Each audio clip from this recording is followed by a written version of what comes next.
prizmës.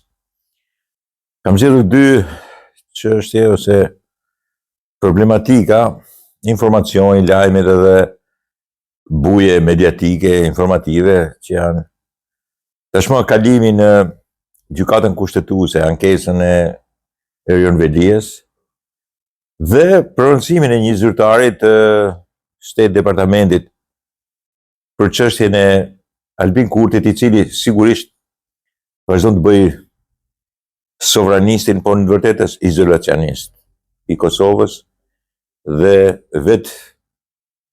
vendvasist, ai që vendos në sapin e tij, por pa pasur në asnjë drejtim dhe në asnjë lartësi të mundshme pozicionin e Kosovës. Por po filloj me Velien, ashtu siç ishte pritur edhe në vërtetë unë kam paralajmëruar. Erion Velia e çon kushtetuese. E çon kushtetuese edhe shkarkimin e tij, propozimin për shkarkim edhe njëkohësisht shkarkimin e tij nga Këshilli i Ministrave. Përmend nenin 62, 15, 139, nëse është çështje jurisprudence dhe avokatie, dhe unë sigurisht nuk do merrem me këtë punë, pavarësisht se nuk besoj se është çështje kapitali mungesa 3 muaj. E arsyeshme, pa arsyeshme, kjo është çështje interpretimi dhe çështje kushtutshmërie, e cila pastaj në kushtet e një pamundësie për të kryer detyrën, mund të shkarkohet edhe mund mos shkarkohet, njëkohësisht me të drejtën që asnjë nuk ka të drejtë një person, asnjë kompetencë nuk mund të ketë asnjë lloj organi ekzekutiv të shkarkojë ashtu a priori, të pambështetur realisht në ligje kushtetuese, një njeri i cili është subjekt kushtetues, që është kryetari i bashkisë, sidomos ai i Tiranës. Të gjithë kryetarët e bashkisë, por sidomos ai i Tiranës, i cili ka dhe ngarkesën e madhe të votave të tepërta. Është njeriu që realisht me vota majoritare, po ti numërosh shu, është zgjedhur më tepër vota se të gjithë në Shqipëri. Unë kisha qejf pastaj ta trajtoja politikisht këtë, ç'po ndodh në Partinë Socialiste. Sigurisht që thonë ai vetë është një katapultim i Edi Ramës. E vërtet, Erion Velia është një katapultim i Edi Ramës. Ishte një drejtues i mjaftit, një element i cili sigurisht ka ndihmuar Partinë Socialiste kur Sali Berisha kishte mandatin e dytë, element që e ka ndihmuar jashtëzakonisht shumë. Këtu ka merit. Katapultimi dhe ngritja në detyrë, bashkimi me Partinë Socialiste i Erion Veliës del sepse sigurisht ai ka ndihmuar Partinë Socialiste dhe Edi Ramën kur u bë kryetari i partisë, në ardhen pushtetet dhe njëkohësisht në ndihmën që i ka dhënë në kohën kur ishte në opozitë përballë Sali Berishës në mandatin e dytë të tij. Kështu që këto fjalët kështu u katapultua nga Rama edhe s'ka të drejta fare ky njeri. Të bisedojmë për karakterin e Velias, pastaj mund të bisedoj sa të duash, jam i pari që nuk pëlqen si karakter. Po i largoj këto vodhi, vodhi edhe bëri, të gjitha. Erion Velia kështu është, edhe ka bërë punë në Tiranë dhe mund të ketë vjedhur. Kur të vërtetohen, atëherë patjetër do bashkohem edhe. Mua nuk më pëlqen karakteri i tij, fjalëve të shumta. Dhe interesave të cilat sigurisht shkojnë nga multimiliarderët e deri ke ato të terreneve, të tokës, urbanitetit e shumë elementve të tjerë të cilët pastaj e bëjnë të dyshueshme. Falni. Edhe atë përkohshmërinë, nuk është i përkohur më në këtë drejtim. Por kur thonë u katapultua, domethënë u katapultua sepse kishte një vlerë, mori një vlerë, ju dha një bonus ose ju dha një, nuk e di se si mund ta quaj tash. Ju dha një merit cilën e kishte. Dhe mos ta harrojmë se mjafti ka qenë në krah të Partisë Socialiste të Edi Ramës. Pastaj u katapultua. Pse Edi Rama nga kush u ka katapultua? Nuk u katapultua nga Fatosnano? Nuk u mor nga Parisi, si thot? Nuk u vu ministër i kulturës? Nuk u kandidua për nga Partia Socialiste dhe nga Fatosnano? Dhe pastaj bëri luftën, i mori edhe partinë. Dhe sigurisht Fatosnano në liberalizmin e tij harrues për zyrën e lejoi. Po katapultim është edhe ai. Edhe Edi Rama kishte vlerën sepse po shkruante, ishte përballur me regjimin e Berishës, ishte rrahur prej tij, ishte gjakosur prej tij, shkruante bukur kundra një demoni si Sali Berisha, dhe sigurisht edhe kundra një regjimi i cili shkaktoi 97-ën. Urra pra, është katapultimi i Fatosnanës, po ka merita Edi Rama. Dhe kishte kaq shumë merita se ishte më i zotit se sa Fatosnano. Sepse Fatosnano e mbajti vetëm pak në pushtet Partinë Socialiste, e mësoi dhe të vjedhi pak në Dogana. Dhe kishte akoma një parti e cila ishte që organizuar. Më liberale, po që mund mos vinte kurrë në pushtet. Është merita e Edi Ramës, kryetar bashkie, fuqizimi i tij, kështu ndodh me të gjithë, kur fuqizohet si kryetar bashkie, ke perspektivën për të bërë kryeminist, dhe këtu duhet gjendur tash, duhet kapur. E para herë që dëgjova ishte për shembull ajo puna e pyllit orbital edhe për t'u varur. Ishte një shaka e Ramës që të kuptonte që Erion Velia po egzagjeroi. Pastaj linja e 1000 problemeve tjera, akuzave që shpeshherë janë fantasmagorike nga opozita, po shpeshherë kanë një bazë të vërtetës. Dhe këto, kur bisedohen inqeratorët e element tjerë nga më të ndryshmet, kur bisedohen brenda për brenda, janë kosto për Partinë Socialiste dhe kosto për kryeministrin. Sigurisht është një kryeministër i cili e do bashkëpunëtorin jo thjesht për ulur, e do që mos i nxjerrin telashe e para, jo thjesht i thot po të bëj atë që është fituese, dhe pastaj ajo është një po për Edi Rama. Ka dhe diskutime të tilla që për shembull ka vendosur Edi Rama nuk e pse e kundërshton më, ka krye mohabet. Kështu janë gjithë drejtuesit, dhe kështu janë partitë tona. Mos pritni që në partitë tona të ketë demokraci të brendshme, nuk ka, sepse ne jemi një shoqëri e tillë që nuk kuptojmë demokracinë e brendshme. Jemi inkompatibël me demokracinë e brendshme. Ne të marrim personale kur themi të drejtën. E marrim brenda familjes tonë. Brenda familjes tonë, po ti thuash të drejtën, të marrin inat. Imagjinon shoqëri që ç'ndodh me shqiptarin. Merr inat më kur i ke thënë drejtën. E kanë shumë të vështirë sillen si danezë, ose të sillen nuk e di si francezë, ose edhe pjesërisht gjerman, megjithëse gjermanët janë një shoqëri e cila edhe ajo ta merr, ose bindet, rreshtohet shumë kollaj në drejtimet kundërta. Po shoqëritë e evoluara, brenda për brenda shteteve shoqëritë e evoluara. Në Itali ajo pjesë e shoqërisë është evoluar. Në Gjermani ajo pjesë është shumë e evoluar. Dhe që përbëjnë shumicë ndoshta ose 50% të popullsisë. Pra kuptojnë demokracinë e brendshme. Në Shqipëri jo. 90% nuk e kupton. S'dota. Ata që e kuptojnë, vuajnë. Në këtë pikë, kështu është edhe Partia Socialiste. Nuk mund ta lejonte Erion Velin të kishte edhe i mandat 4, Edi Rama ja preu. Thotë jo, skema. Sigurisht në mënyrë brutale. Kush e ti që më urdhnon, nëse unë jam fitimtar. Po jo, je fitimtar nëpërmjet meje, thotë. Edhe ai vetë ka thënë që është Edi Rama. Ndihma e madhe e qeverisë, sigurisht Bashkia e Tiranës e tillë. Por nuk mund të thuash që nuk janë bërë punë Bashkinë e Tiranës. Edhe nuk mund të thuash që Erion Velia është demel, nuk ka dalë në punë.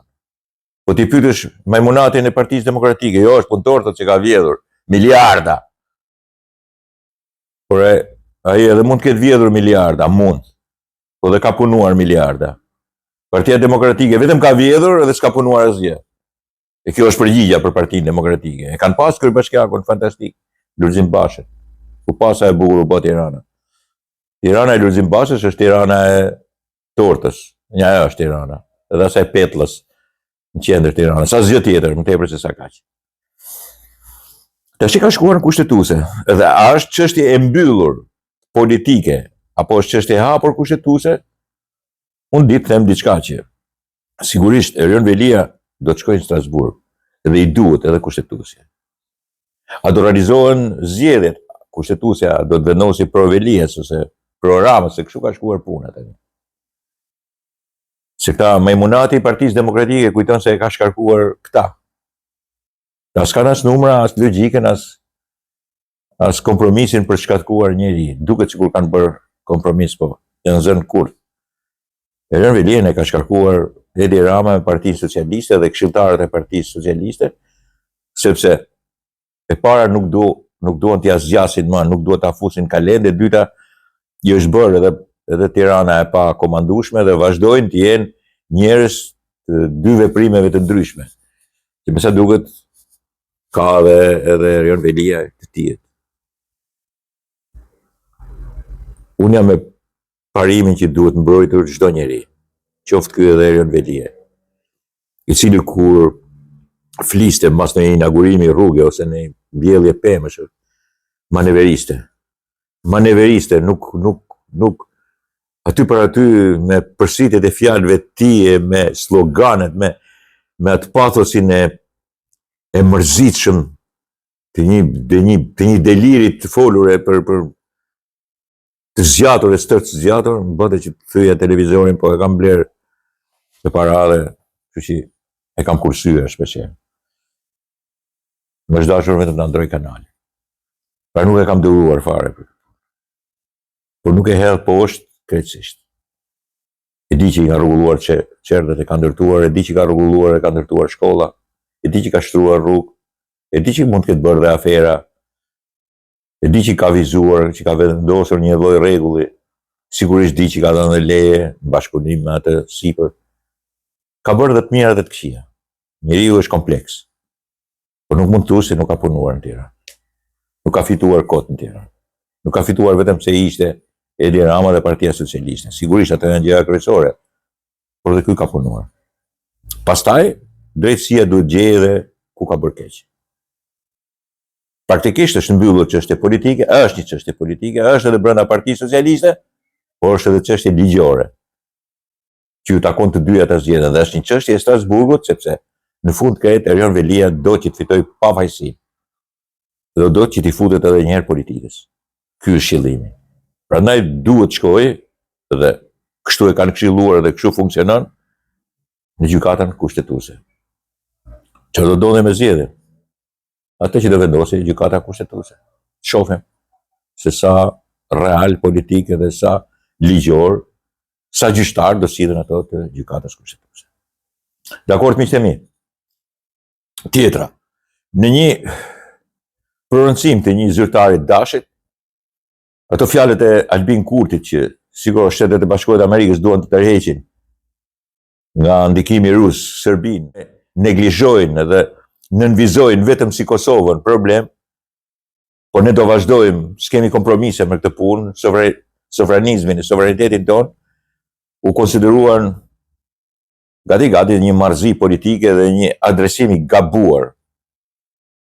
Askërkush nuk e ka të sjellje me Kosovën, askërkush nuk merr leje aty nëse Serbia kështu ose me Serbinë me Rusinë, apo nuk kanë lidhje fare këto dyja.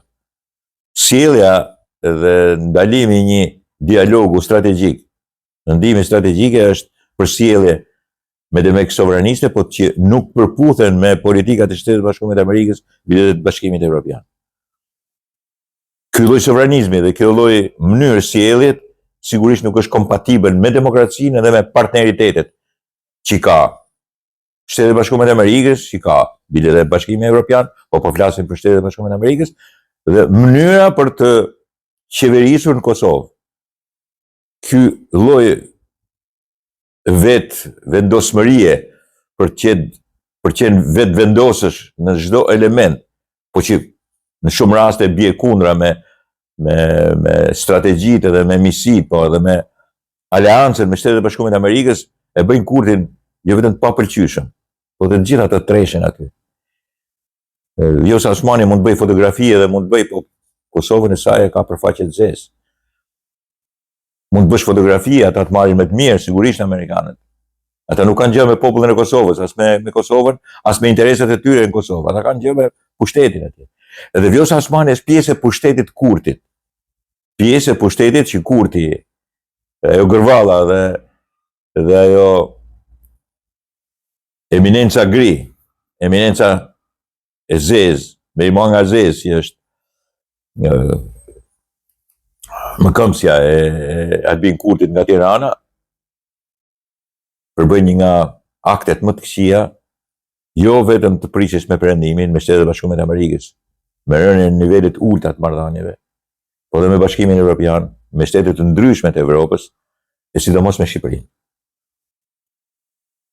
Po ashtu të ngatruar me Maqedoninë dhe me faktorin shqiptar, gjysmën e faktorit dhe më tepër shqiptar në Maqedoni, po ashtu në Malzi, me fqinjet, me Shqipërinë në mënyrë tragjike, duke açaruar shoqërinë, atë pjesë shoqëri kosovare e cila sigurisht e shikon edhe kombin dhe atë dheu nëpërmjet syzeve që i ka dhënë vetëvendosja dhe Albin Kurti, duke urryer Shqipërinë dhe duke urryer Shqipërinë, duke urryer Edi Ramën, duke barazuar Shqipërinë me Edi Ramën, duke folur keq, duke sharë dhe duke, sidomos në Facebook ose kështu, edhe po të duan s'kan çfarë bëjnë, po them, ky tip tarikati i cili del nga portalizmi i vetëvendosjes edhe i klikës Albin Kurtit në Prishtinë. Televizioneve të tija, të komanduara të tija, politikisht komanduar edhe ideologjikisht, edhe më keq. Ti nacional majtizmi, jo vetëm të shëmtuar, por në të qafje, jo vetëm për shoqërinë kosovare, por në përgjithësi edhe për një marrëzi filozofike e cila sundon pastaj edhe popull retrokulturë, më tepër në Kosovë se sa në Shqipëri, që çdo gjë e shikojnë keq, sepse bëjnë demek si nacionalist. Nacionalistët e kpuzëve të grisura që nuk zgjidhin asgjë. E gojë shkryme që nuk zgjidh asgjë, përkundazi si ngatron çdo gjë. Dhe kjo është vetvendosmëria e Albin Kurtit për të mbajtur pushtet dhe për të prishur marrëdhënie me vende strategjikisht në ndihmë të Kosovës, dhe që pa to Kosova pastaj është e humbur. Dhe ky vend i pari janë Shtetet e Bashkuara të Amerikës. Dhe këtë ka sqaruar për Nacionalen dhe për Skaner, edhe një prej zëdhënësve dhe një prej eksponentëve të dash. E ka sqaruar dhe ka sqaruar jashtëzakonisht mirë. Mos pritni diku më lart të thonë një fjalë më tepër, sepse ata nuk merren fare, të neglizhojnë në mënyrë të jashtëzakonshme. Duket nga pritjet që i kanë bërë në Kosovë. Askërkush nuk e ka pritur personin e rëndësishëm. Kurtin nuk e ka pritur askush.